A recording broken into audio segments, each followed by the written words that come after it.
The more we know, the more we realize we don't know. Learning and humility are kissing cousins. Humility is a celebration of the awareness that you are a part of something much greater than yourself. Holding this form of humility as a present sensibility calibrates an engagement with the world as interconnected. Through humility, we see ourselves in relationship to other forces, an ecology of relationships, human to nature, living systems, constantly in motion. Learned humility comes from living, from the front row seat, from being exposed to the awe-inspiring vastness and complexity of experiencing the world, of experiencing ourselves. There is no shortcut. There are no Cliff's Notes that can accurately translate the phenomenon of humility. Humility isn't taught in a 10th grade textbook. To truly digest learned humility, to let it shower over us, requires lived knowledge. There is a vast difference between informational knowledge and experiential knowledge.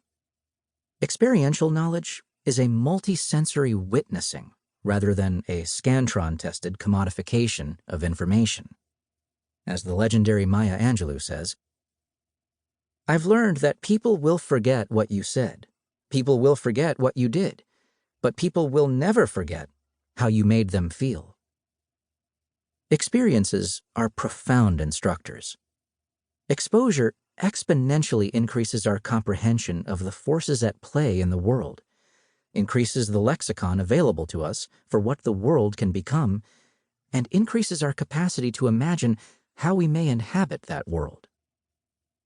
Living through the language of experiential knowledge gives us the confidence to not fear the opacity of the unknown. Exposing ourselves to diverse environments, situations, and untrained arenas converts the unknown from friction to adventure, welcoming the invitation for us to be changed along the way. By extending our geographic radius, we extend the radius of our worldview. With every mile we travel, we overturn our assumptions and question the false constraints holding us back. These are the seeds of transformative learning. The real world is a better classroom than the artificial environment we have come to call classroom.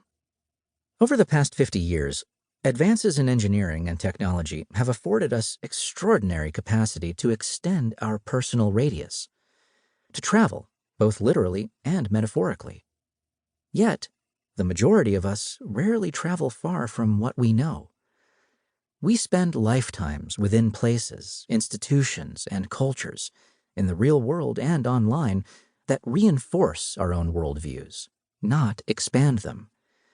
We don't genuinely have exposure to what the rest of the world believes or practices. The world is exponentially more diverse than we know. Travel, in this context, is not about luxury.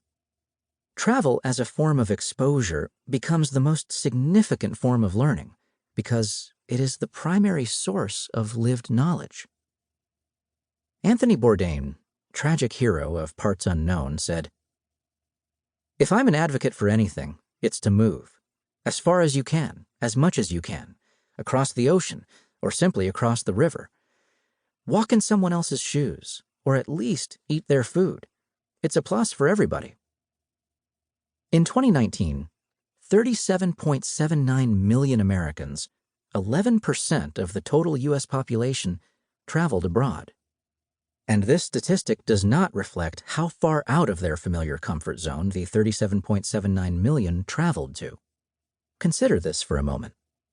This means that roughly only 1 out of every 10 Americans left their country that year.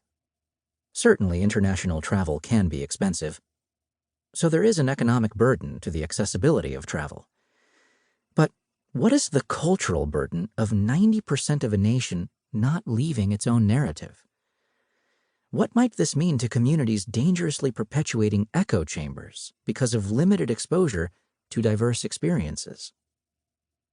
Miguel de Unamuno, the author of Tragic Sense of Life and a rector of the University of Salamanca, the third oldest university still operating today, famously proposed, Fascism is cured by reading, and racism is cured by traveling.